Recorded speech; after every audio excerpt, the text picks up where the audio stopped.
3D радари, термални камери, транспортни возила, симулатори и преносни сензори беа презентирани денеска во касарната Илинден во Скопје, набавена за армијата вредна 40 милиони евра, а како резултат од соработката со Европскиот мировен фонд при Европската Унија.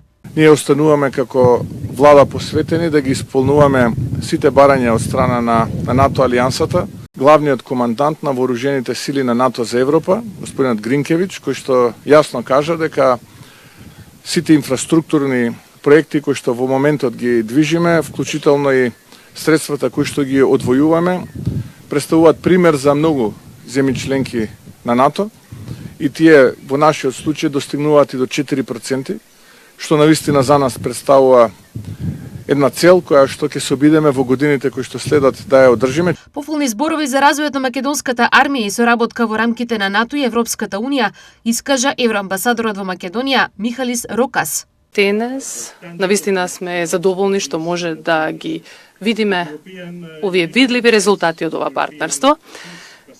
Европската Унија го има Европскиот мировен фонд кој што одразува растечката соработка во безбедноста и одбраната помеѓу Европската Унија и Северна Македонија. Морам да кажам дека денес е многу убав ден, ги гледаме резултатите и гледаме како ова партнерство не само што со себе носи нова опрема, туку вклучува и обука. Ова е прв од неколкуте планирани воени пакети наменети за македонската армија, а ќе пристигнат во наредниот период. Бориме за пакет тотал околу 40 милиони евра и плюс дополнителни 2 милиони евра за балканските медицински цели. Значи, работиме постојано, се надевам дека во наредниот период ќе најавиме дополнителни пакети, каде што ќе опфатат дополнителна опрема, но она што сакам да го кажам е дека исклучителната соработка што имаме со амбасадорот, со европската делегација, внесува голем плод, внесува дополнителна опрема, внесува